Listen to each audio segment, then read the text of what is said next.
Halo sahabat investasi, kembali lagi bersama saya Guntur Trisula Aji di channel Guntur Property. Ya sahabat investasi, tentunya saya hari ini akan membahas tentang seputar properti ya.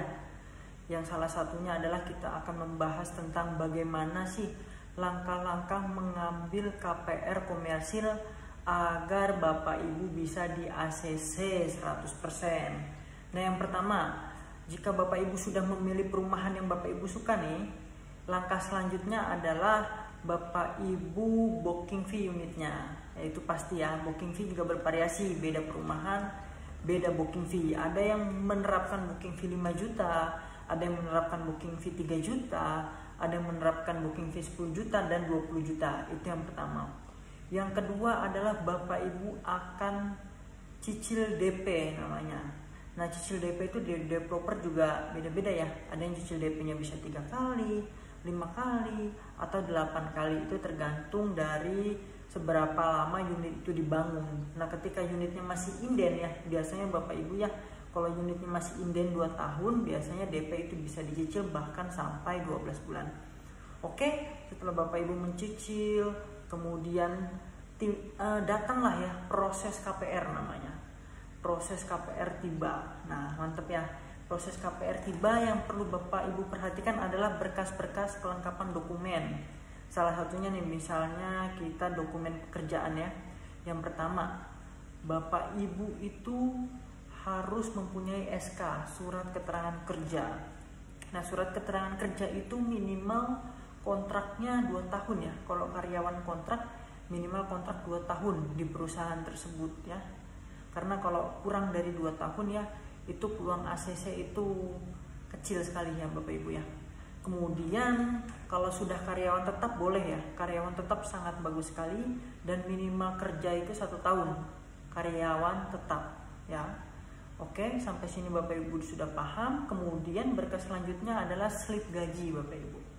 Nah di mana slip gaji ini juga sangat penting untuk menentukan approval bank yang akan nanti Bapak Ibu pinjamkan ya. Artinya Bapak Ibu kan minjam kepada bank nih, bank juga perlu tahu penghasilan Bapak Ibu itu berapa, seperti itu. Misalnya contoh kita ngambil rumah di angka 800 juta. Nah income Bapak Ibu itu kalau bisa itu di atas 12 juta ya Bapak Ibu ya. Income Bapak Ibu di atas 12 juta karena bank melihat kemampuan membayar Bapak Ibu nantinya. Seperti itu. Biasanya sih bank melihat 50% dari gaji Bapak Ibu. Misalnya gaji Bapak Ibu 12 juta, berarti kemampuan mengangsur Bapak Ibu itu hingga 5-6 juta. Seperti itu sih. Nah kemudian kalau slip gaji Bapak Ibu sudah mendukung, selanjutnya adalah rekening koran. Bapak Ibu harus ngeprint rekening koran. Nah gunanya apa sih rekening koran ini? Nah gunanya rekening koran ini adalah untuk mengetrack apakah benar nih gaji di perusahaan tersebut masuk ke nomor rekening Bapak Ibu. Seperti itu sih, singkatnya seperti itu. Dia hanya mau make sure apa benar nih Bapak Ibu kerja di PT ini ditransfer gajinya secara otomatis. Seperti itu sih. Nah kemudian setelah itu berkas-berkas yang harus dilengkapi adalah ID card jika ada. Kemudian setelah itu data pribadi ya, kalau yang sudah menikah ya dilampirkan juga KTP istrinya, kemudian NPWP Bapak Ibu ya. Kemudian habis itu kalau istrinya bekerja itu bisa dilampirkan juga data kerjanya ya. Seperti itu Bapak Ibu. Dan jangan lupa nih Bapak Ibu, jika Bapak Ibu memiliki angsuran itu juga berbahaya ya. Artinya apa? Income Bapak Ibu itu harus lebih besar dari misalnya tadi Bapak Ibu gajinya 12 juta ya. Berarti kemampuan mengangsur 5-6 juta kalau Bapak Ibu nggak punya hutang. Tapi kalau Bapak Ibu punya hutang, misalnya Bapak Ibu punya kredit mobil ya yang atas nama suami atau istri. Nah itu sangat-sangat berpengaruh untuk menentukan approval. Bisa jadi nanti approve-nya nggak sesuai pengajuannya. Bisa jadi Bapak Ibu nanti turun plafon. Nah ketika Bapak Ibu ada angsuran itu harus dihitung ulang. Misalnya gaji Bapak Ibu 12 juta, angsuran si mobil tersebut 3,5 juta. Nah itu nanti bank menilai Bapak Ibu itu kesanggupan mengangsurnya itu hanya sekitar 2,5 juta sampai 3 juta Bapak Ibu.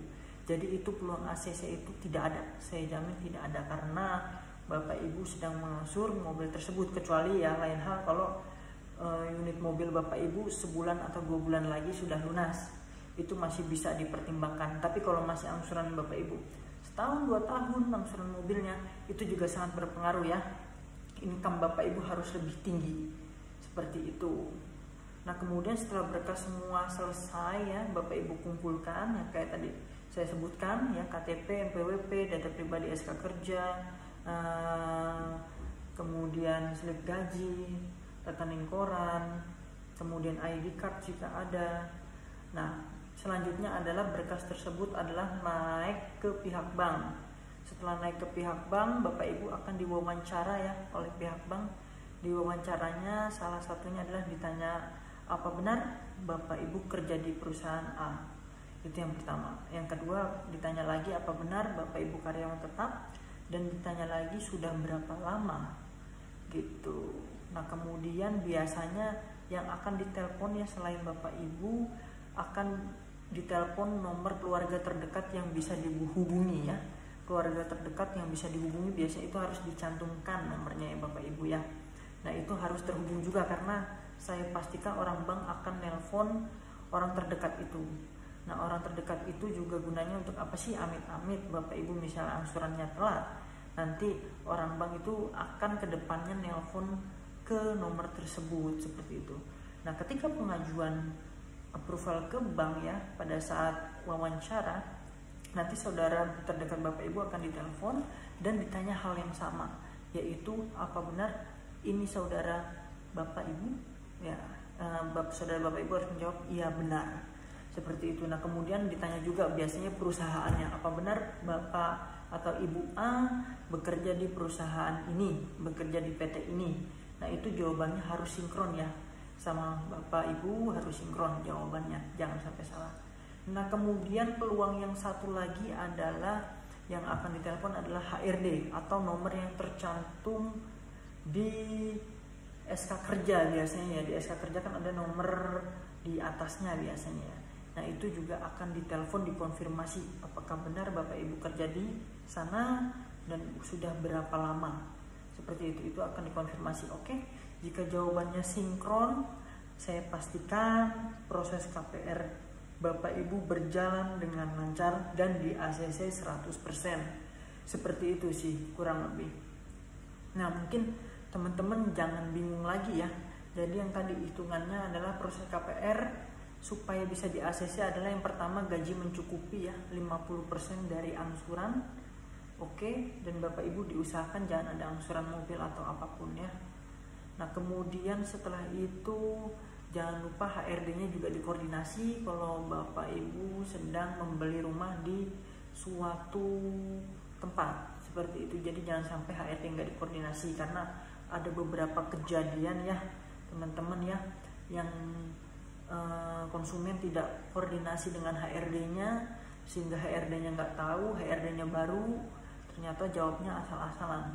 Nah itu membuat KPR tidak approve ya, alias ditolak mentah-mentah nanti sama bank. Sayang sekali ya, seperti itu. Dan amit-amit kalau nggak ACC biasanya potongannya berapa sih? Nah itu juga banyak yang bertanya seperti itu. Biasanya potongan kalau nggak ACC kalau ditolak bank itu bervariasi. Developer ada yang menerapkan dipotong 10%, 15%, atau hanya biaya admin saja. Nah itu tergantung dari masing-masing developer ya, kita nggak bisa menentukan seperti itu.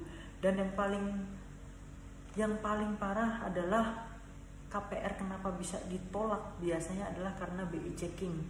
Nah BI checking itu apa sih? Misalnya Bapak Ibu pernah ngambil kredit motor atau aku laku atau kredit mobil tapi bayarnya macet-macet nih, sebulan ke depan baru dibayar, seminggu ke depan baru dibayar, 2 minggu ke depan baru dibayar. Nah itu juga mempengaruhi approve atau enggaknya rumah Bapak Ibu, seperti itu. Jadi BI checkingnya juga harus dicek ya, bilang ke marketingnya.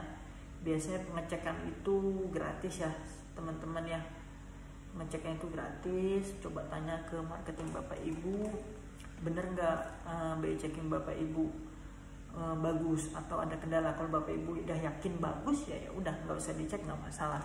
Seperti itu sih kurang lebih. Oke teman-teman ya, sekian dulu informasi saya mengenai bagaimana cara KPR di approve ya. Dan coba komen di bawah nih, selanjutnya saya harus update membahas tentang apa nih seputar properti ya. Oke, terima kasih ya sudah menonton. Salam sehat dan semoga teman-teman dilimpahkan rezeki dan kebahagiaan, dan semoga disehatkan selalu, amin. Terima kasih. Salam investasi cerdas.